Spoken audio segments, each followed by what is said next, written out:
A question is asked, what is wrong with Bill 10? I do try to address this matter a lot. Let me explain once more to the people of Zambia.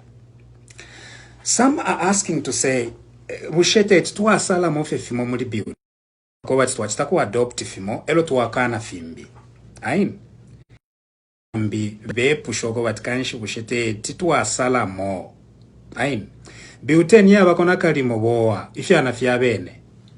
Ifya na fya bene no boa, fimoneka kwa tifimo fina, ain. Ero muntu amiswira uboa, amiswira nefya na fya bene, amiletera atilieni. Kutimwali ya imwe. You can't. The reason why you would refuse is because uboa chachi ne moguli. Lero na abafisa nkanyamo, nefya na fya bene, poison. Nango muntu wakuletera poison ati yo, hii poison alewe umenua nuati, abika mo poison. Ero wakweba tawa kutuwa yafu miyamo poison, ero wanuamo tea. Does that make sense? That's exactly what is happening with Bill 10. Okay? Bill 10 has some very innocent, unnecessary changes, like changing the name of the Solicitor General from the name Solicitor General to Deputy Attorney General. Wow, that's a useless change, right? That change has no impact on the constitutional integrity of Zambia. Whether you call the Solicitor General, Assistant Attorney General, it's neither here nor there, okay? That's what I call a useless change. The most changes in Bill 10 that are going to change and make the ruling party to rule forever are the following. One, what Bill 10 is proposing to do is to change how Zambians vote for their parliament. That is the biggest change. That is the biggest deal. How Zambia elects its MPs. In other words, with Bill 10, the institution that is at stake is the institution of parliament, the legislature. That is the body that is under a lot of confusion in Bill 10. What will happen if Bill 10 were passed and it became law? Parliament will not be protected by the Constitution. Parliament will just be making its own rules that will be regulating how MPs are elected and their qualifications by itself. Parliament is not going to be subject to the Constitution. It will be subject to itself. Which means the people that have the ruling party today can indefinitely make rules that perpetuate themselves. Because under Bill 10, the power and responsibilities of Parliament are going to be taken off the Constitution, and they're going to be held by Parliament, who at the current time is the ruling Patriotic Front. That is the problem. Bill 10 proposes to relegate the constitutional protection that Parliament enjoys and relegate it to an ordinary statute of Parliament.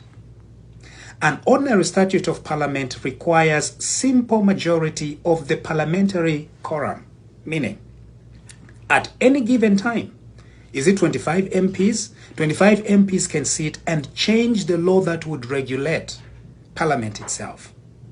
Currently, 25 MPs can't. It has to be 2/3 of all members of Parliament, 112 of them together, coming up with a consensus to change the law that regulates the Constitution. That is what the Constitution currently says. If Bill 10 passes, that power is going to be taken away from the Constitution and it's going to be put in the hand of the ruling party. That is the concern that we have with Bill 10. Those are the real issues. That is what we are willing to debate. But Nagachinda and his group of fellow liars and thieves, okay, that's exactly what they are. They don't want to debate that. They don't want to talk about the impact that Bill 10 has on Parliament. They want us to be concentrating on useless changes, such as changing the name of the Solicitor General to Deputy Attorney General. That change does nothing to the constitutional integrity of the Republic of Zambia. Whether you change the name of the Solicitor General is a useless change.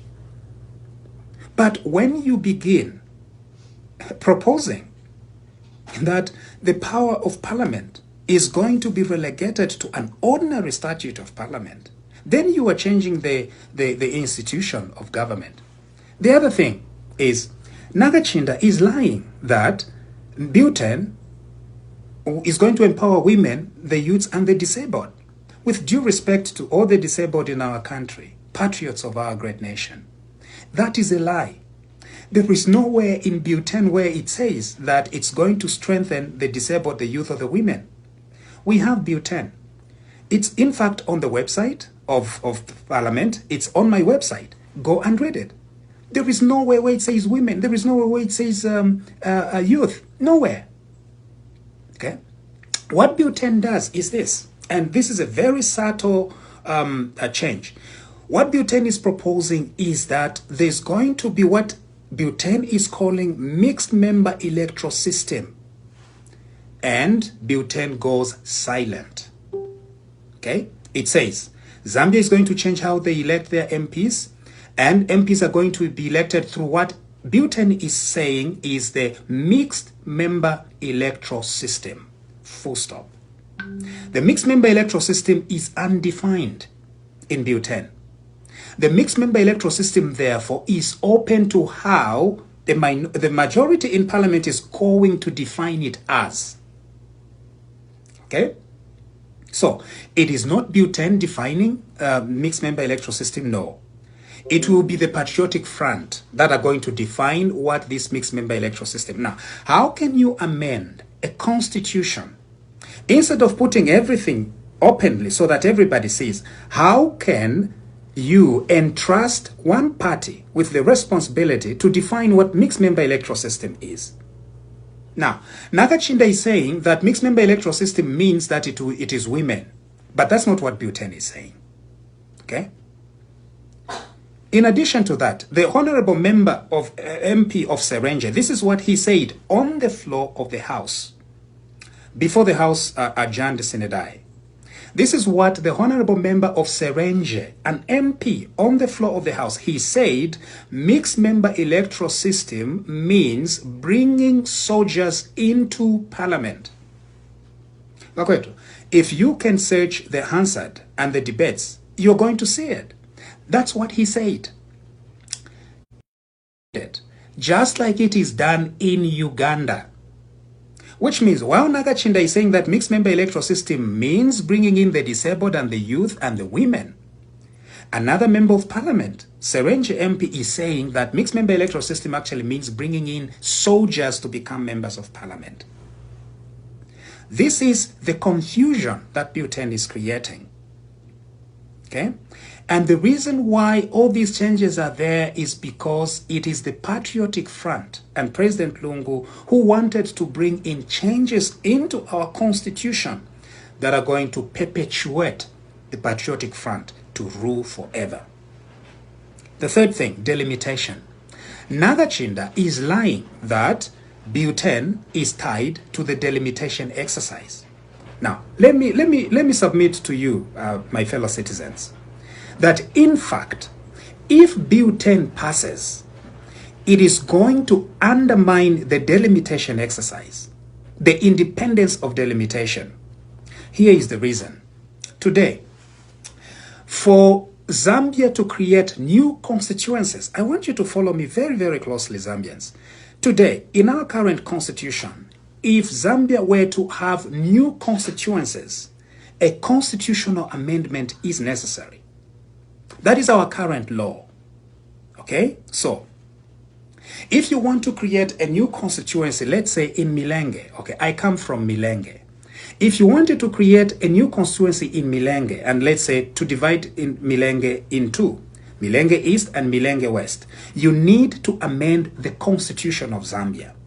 Okay? Which means the delimitation exercise is subject to constitutional review, to the procedures that are required to amend the constitution.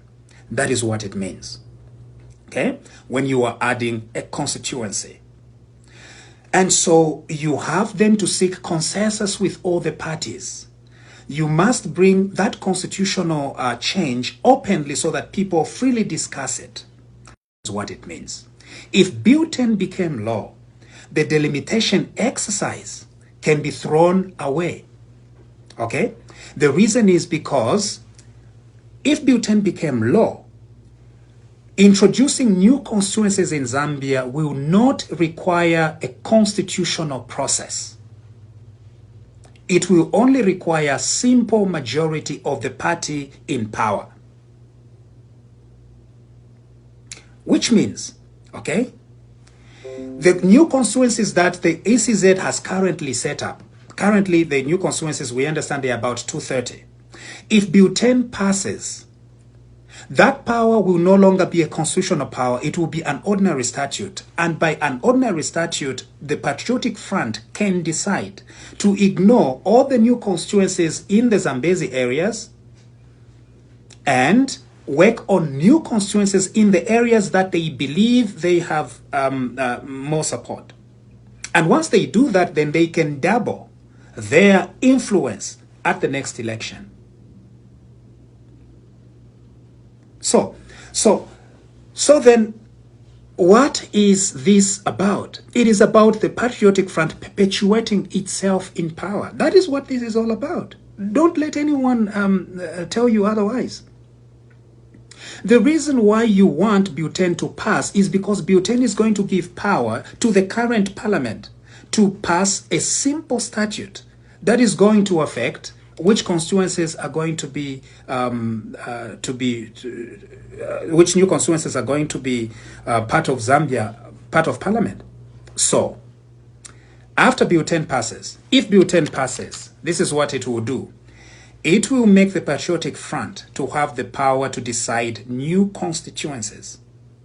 Secondly, if Bill 10 passes, it will give the Patriotic Front the power to decide the extra MPs. How you elect them, how they are appointed, and how they come to parliament. All this thing of saying that it will be a mixed member proportional representative is all theory at the moment.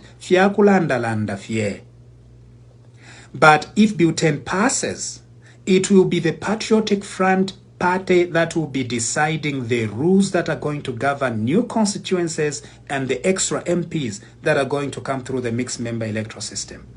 That is the problem we have with Bill 10. Okay, those are the bigger issues that we need to be debating about Bill 10. Okay, not these little things of changing the names of the Solicitor General. Okay, so now that is the issue. So we challenge members of parliament, and we are going to be talking about it between now and June the 9th. Which people are you serving? Okay, Nagachinda is always talking about the fact that MPs serve the interests of the people of Zambia. Bill 10 was never enacted with the people in mind.